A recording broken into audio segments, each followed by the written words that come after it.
모두가 외모로 사람을 평가하던 세상에서 단 한 번 제 인생을 걸고 도전했던 나라, 낯선 땅에서 저는 정말 저를 찾을 수 있었을까요? 외모를 바꿨지만 마음은 더 공허해졌던 시간들. 그리고 마침내 깨달은 진짜 나를 사랑하는 방법. 1초만 투자해서 좋아요, 구독 부탁드립니다. 지금부터 제가 한국에서 진짜 나를 찾아간 이야기를 시작합니다. 제 이름은 소피아 레이놀즈입니다. 저는 미국 오하이오주에 있는 한 조용한 중소도시에서 태어나고 자랐습니다. 오늘 이렇게 제 이야기를 나누려는 이유는 저와 비슷한 고민을 하고 계신 분들께 조금이나마 용기를 드리고 싶어서입니다. 어릴 때 제 체형은 조금 통통한 편이었습니다. 가족들은 저를 보며 포근하다, 너무 귀엽다고 말해주었고, 특히 어머니께서는 살이 많은 건 행복한 삶의 증거야 라고 자주 말씀하셨습니다. 저희 집 식탁은 항상 크림 파스타, 팬케이크, 감자 튀김 같은 고칼로리 음식들로 풍성했습니다. 그래서 어린 시절에 저는 제 몸에 대해 크게 불만을 느끼지 않았습니다. 오히려 따뜻하고 정 많은 가족들 속에서 사랑받으며 자랐습니다. 하지만 중학교에 진학하면서 모든 것이 달라지기 시작했습니다. 첫 번째 충격은 체육 시간 줄넘기 테스트 때 찾아왔습니다. 모두가 보는 앞에서 체육 선생님이 저를 향해 이렇게 말했습니다. 소피아,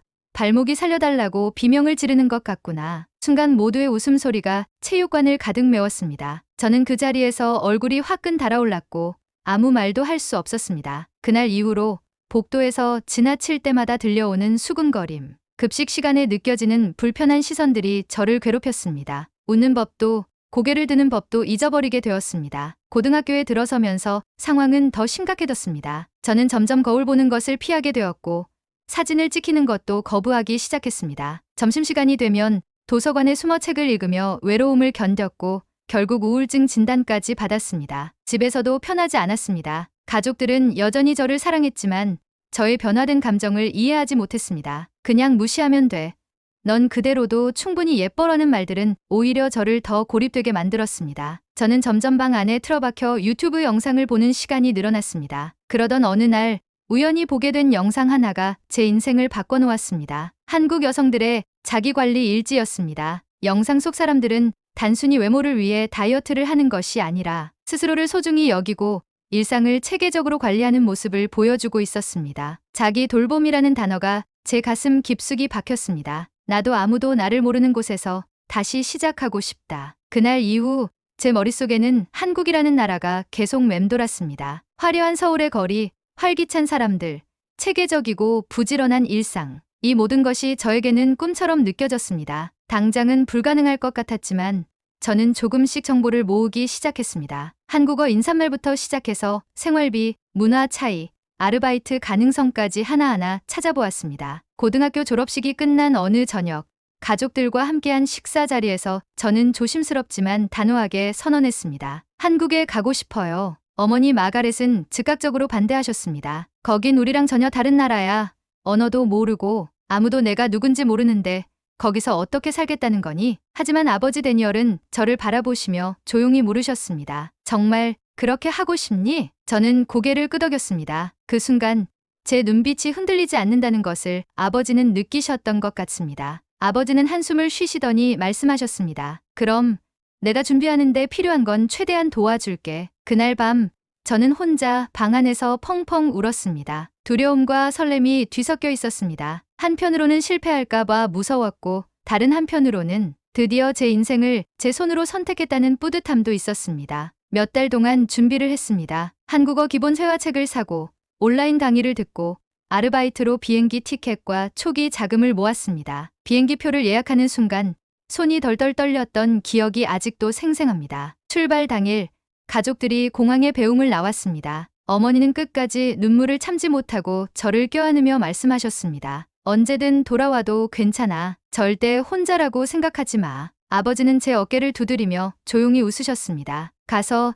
내가 원하는 걸 찾고 와. 우린 항상 네 편이야. 비행기에 탑승해 창밖을 내다보며 저는 다짐했습니다. 이제부터는 남들이 원하는 모습이 아니라 내가 원하는 나를 찾을 거야. 그렇게 저의 새로운 나를 찾아가는 여정이 시작되었습니다. 비행기에서 내린 순간 따뜻한 공기가 저를 감쌌습니다. 한국 인천공항은 유튜브 영상에서 보던 것보다 훨씬 크고 현대적이었습니다. 저는 긴장된 마음으로 입국 심사를 마치고 준비해둔 지하철 노선도를 들고 서울로 향했습니다. 제가 머물기로 한 곳은 서울의 한 오래된 동네였습니다. 인터넷으로 예약한 작은 원룸은 생각보다 더 낡고 좁았지만 제게는 새로운 시작을 위한 소중한 공간이었습니다. 짐을 풀고 방 한가운데에 앉아 창밖을 바라보며 생각했습니다. 정말로 여기까지 왔구나. 하지만 현실은 생각보다 훨씬 험난했습니다. 한국어 기본 인사말 몇 마디 외에는 아는 것이 없었던 저는 식당에서 메뉴를 제대로 주문하는 것조차 쉽지 않았습니다. 무거운 캐리어를 끌고 경사진 골목을 오르락내리락 하는 것도 힘들었고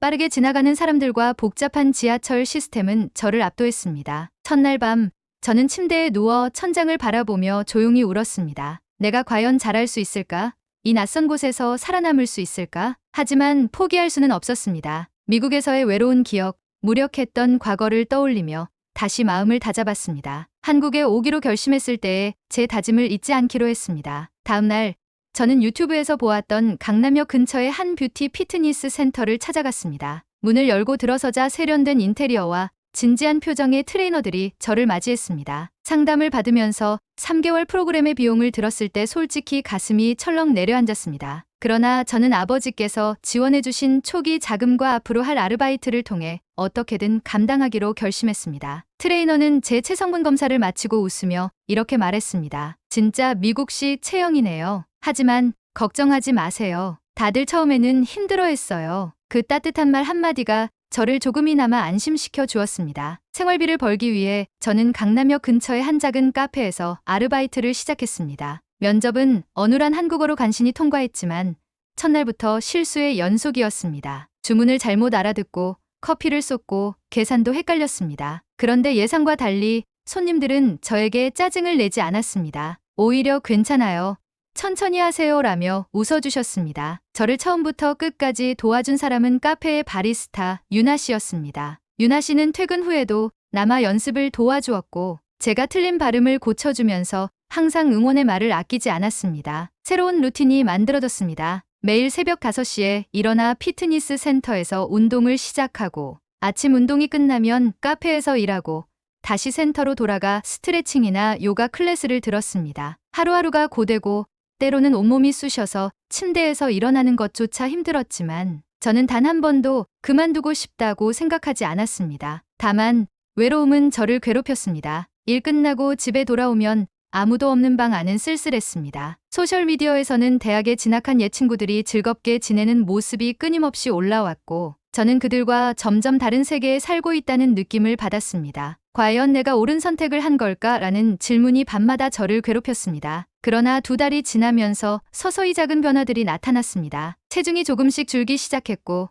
얼굴에 부기가 빠지면서 턱선이 드러났습니다. 카페에서도 메뉴를 외우게 되어 실수가 줄어들었고 손님들과 간단한 대화 정도는 할 수 있게 되었습니다. 무엇보다 매일매일 스스로를 돌본다는 사실이 저에게 자신감을 주었습니다. 그러던 어느 날 카페의 단골 손님 중 한 명인 지연 씨가 조심스럽게 말을 걸어왔습니다. 이번 주말에 홍대 가는데 같이 가실래요? 처음으로 한국에서 누군가가 저를 사적으로 초대한 순간이었습니다. 저는 놀람과 기쁨을 감추지 못하고 바로 고개를 끄덕였습니다. 그 주말 지연 씨와 함께 홍대 거리를 걷고 길거리 음식을 먹으며 웃던 순간은 아직도 잊을 수 없습니다. 지연 씨는 저에게 많은 것을 가르쳐 주었습니다. 한국의 일상 문화, 화장법, 옷 스타일, 심지어는 식습관까지. 그리고 무엇보다 중요한 것은 자기관리란 단순히 외모를 꾸미는 것이 아니라 스스로를 아끼고 사랑하는 과정이라는 것을 말해주었습니다. 이제 저는 조금씩 한국 생활에 적응해가고 있었습니다. 여전히 완벽하진 않았지만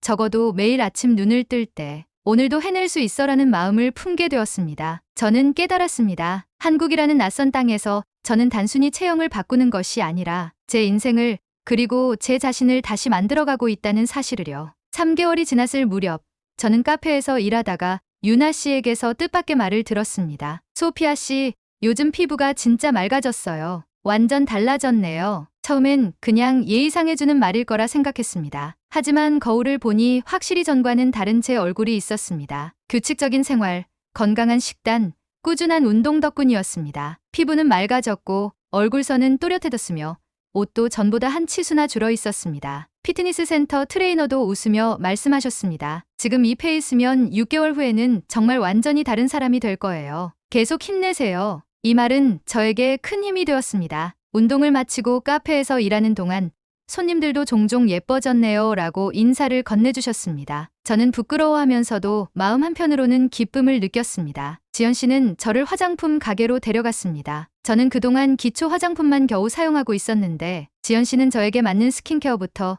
베이스 메이크업, 립 제품까지 친절하게 추천해 주었습니다. 소피아, 메이크업은 진짜 내 매력을 살리는 거야. 절대 감추는 게 아니야. 지연 씨와 함께 메이크업을 배우며 처음으로 스스로를 꾸미는 즐거움을 느꼈습니다. 가볍게 파운데이션을 바르고 입술에 생기를 더하고 머리를 묶어보았습니다. 그러자 몰랐던 턱선이 드러났고 거울 속에는 이제 낯설지 않은 미소를 짓고 있는 제가 있었습니다. 그날 저녁 지연 씨와 한강공원에서 함께 찍은 사진을 보았습니다. 사진 속 저는 정말 환하게 웃고 있었습니다. 처음으로 사진을 보고 이 사람이 바로 나야라고 인정할 수 있었습니다. 저는 그 사진을 부모님께 보냈습니다. 어머니께서는 영상통화 대신 문자를 보내오셨습니다. 정말 행복해 보여. 우리 딸 너무 자랑스러워. 그 문자를 읽으며 저는 조용히 눈물을 흘렸습니다. 그동안의 외로움, 고된 노력, 작은 승리들이 주마등처럼 스쳐 지나갔습니다. 하지만 시간이 흐를수록 한 가지 이상한 감정이 제 마음을 짓누르기 시작했습니다.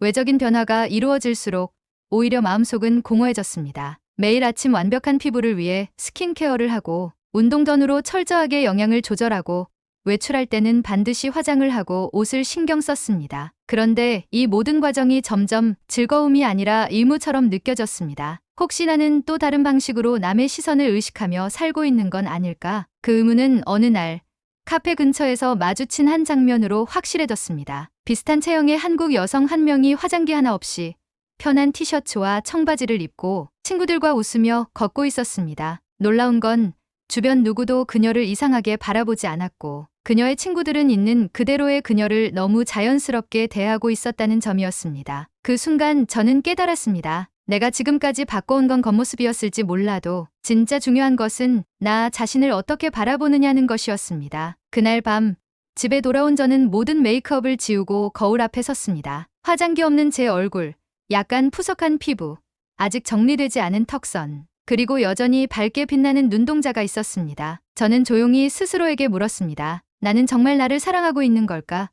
아니면 남들이 좋아할 만한 모습을 만들어내고 있는 것뿐일까? 이 질문은 제 삶의 방향을 완전히 바꿔놓았습니다. 그 이후로 저는 조금씩 변하기 시작했습니다. 아침 운동을 마친 후에도 완벽한 메이크업 대신 가벼운 스킨케어만 하고 카페로 출근했고 불편한 하이힐 대신 편한 운동화를 신었습니다. 카페 손님들이나 동료들은 아무렇지 않게 저를 대해주었습니다. 심지어 유나 씨는 웃으며 말했습니다. 소피아 씨, 요즘 더 자연스러워 보여요. 훨씬 멋져요. 그리고 무엇보다 저 스스로가 훨씬 자유롭고 편안해졌습니다. 거울 앞에서 억지로 미소 짓지 않아도 괜찮았습니다. 남들이 저를 어떻게 볼까 고민하지 않아도 좋았습니다. 한국에 온 지 어느덧 1년이 되었을 때 피트니스 센터에서는 저에게 성공 사례 발표를 제안했습니다. 소피아 씨, 처음 오셨을 때와 지금은 정말 천지 차이예요. 직접 이야기해 주시면 다른 분들에게도 큰 힘이 될 것 같아요. 발표 당일 저는 무대에 서서 이야기했습니다. 처음에는 외모를 바꾸기 위해 한국에 왔습니다. 그런데 진짜 변화는 외모가 아니라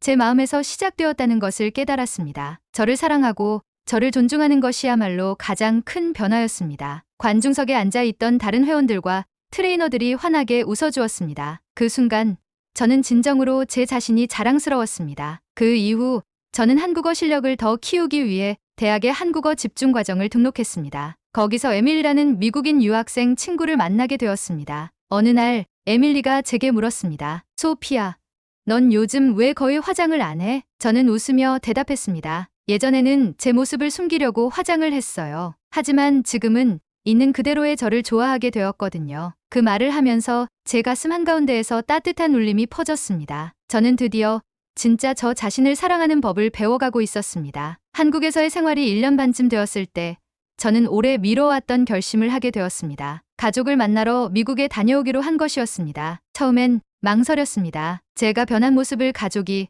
그리고 예전 친구들이 어떻게 받아들일지 두려웠습니다. 하지만 동시에 저 자신을 증명하고 싶었습니다. 단순히 외모가 아니라 제 마음까지 변했다는 것을 보여주고 싶었습니다. 비행기를 타고 긴 시간을 지나 로스앤젤레스 공항에 도착했을 때 저는 심장이 터질 것처럼 뛰었습니다. 입국장을 나서는 순간 어머니 마가렛과 아버지 데니얼이 저를 기다리고 계셨습니다. 하지만 정작 어머니는 바로 제 앞에 있는 저를 알아보지 못하셨습니다. 저는 웃으며 다가가 조심스럽게 불렀습니다.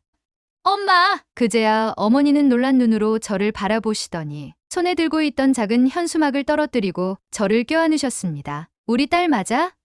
세상에 이렇게 변할 수가. 어머니는 그 자리에서 눈물을 흘리며 제 얼굴을 양손으로 감싸셨습니다. 아버지는 옆에서 미소를 지으며 제 어깨를 두드리셨습니다. 차 안으로 돌아오는 길, 어머니는 계속 저를 바라보며 믿을 수 없다는 듯 고개를 저으셨습니다. 정말 어떻게 이렇게 변한 거야?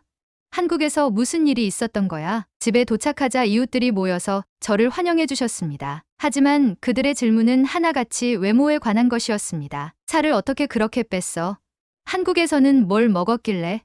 수술이라도 한 거야? 그들의 관심이 모두 겉모습에만 집중되어 있다는 사실이 저를 어딘지 모르게 씁쓸하게 만들었습니다. 물론 그들은 악의 없이 물었겠지만 저는 제 안에서 또 다른 질문을 떠올릴 수밖에 없었습니다. 나는 외모만 바꾼 게 아니에요. 마음도, 삶도, 모든 것이 바뀌었어요. 옛 친구들을 만났을 때는 그 감정이 더욱 뚜렷해졌습니다. 고등학교 시절 저를 외면했던 친구들이 갑자기 친한 척하며 다가왔습니다. 다이어트 방법을 물어보고 운동 루틴을 공유해달라고 조르는 모습을 보며 저는 알 수 없는 거리감을 느꼈습니다. 그들은 여전히 외적인 것에만 집착하고 있었습니다. 제가 깨달은 것, 제가 얻은 진짜 변화에는 관심이 없었습니다. 짧은 귀향 기간 동안 저는 점점 미국이 낯설게 느껴지기 시작했습니다. 아침에 일어나 토스트와 커피로 때우는 간단한 식사가 허전했고 거리에는 활기차게 움직이는 사람들이 보이지 않았습니다. 서울에서 느꼈던 바쁜 에너지, 거리 곳곳에 퍼져 있던 활기가 그리웠습니다. 한국의 일상이 너무나 그리웠습니다. 결국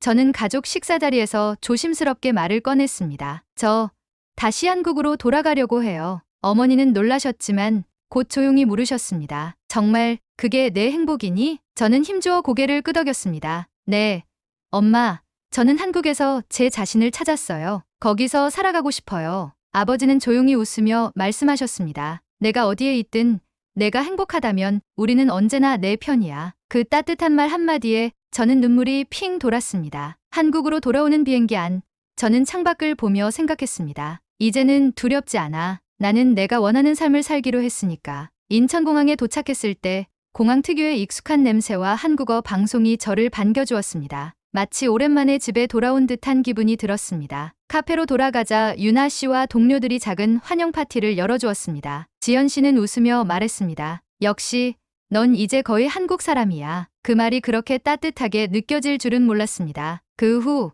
저는 대학에서 한국어 과정을 마치고 외국계 기업에 취직할 수 있었습니다. 영어와 한국어를 모두 자유롭게 구사할 수 있었던 것이 큰 강점이었습니다. 지금 저는 매일 아침 한강변을 걸으며 하루를 시작합니다. 주말이면 동네 시장에 가서 장을 보고 김치도 직접 담가 먹습니다. 한국적인 생활 방식이 제 몸에 자연스럽게 배어들었습니다. 가끔 미국에 있는 가족을 방문하기도 하고 부모님은 1년에 한 번씩 한국에 오십니다. 어머니는 여전히 저를 볼 때마다 눈물을 글썽이시며 말씀하십니다. 정말 대견하다. 우리 딸. 어느 저녁 저는 아파트 베란다에 서서 서울의 불빛을 바라보았습니다. 바람이 살짝 불어오고 저 멀리에서 한강 다리를 건너는 차들의 불빛이 반짝였습니다. 그 순간 저는 생각했습니다. 한국은 저에게 외모 변화 이상의 것을 선물해 주었습니다. 저는 이곳에서 자기 자신을 사랑하는 법, 타인을 배려하는 마음, 그리고 무엇보다 진정한 행복이 무엇인지를 배웠습니다. 지금의 저는 남들과 비교하지 않습니다. 누군가의 시선에 휘둘리지 않습니다. 그저 있는 그대로의 저를 사랑하고 매일 조금씩 성장하는 자신을 믿습니다. 이것이 바로 제가 한국에서 찾은 새로운 나입니다. 여러분은 진짜 나를 찾기 위해 어떤 도전을 해보고 싶으신가요? 댓글로 여러분의 생각을 들려주세요. 여러분의 이야기도 꼭 듣고 싶습니다. 이 이야기에서 작은 용기라도 얻으셨다면 구독과 좋아요로 함께 응원해주세요. 여러분의 한 번의 클릭이 더 많은 이야기를 이어가는 힘이 됩니다. 감사합니다. 여러분의 K 감동탐험입니다.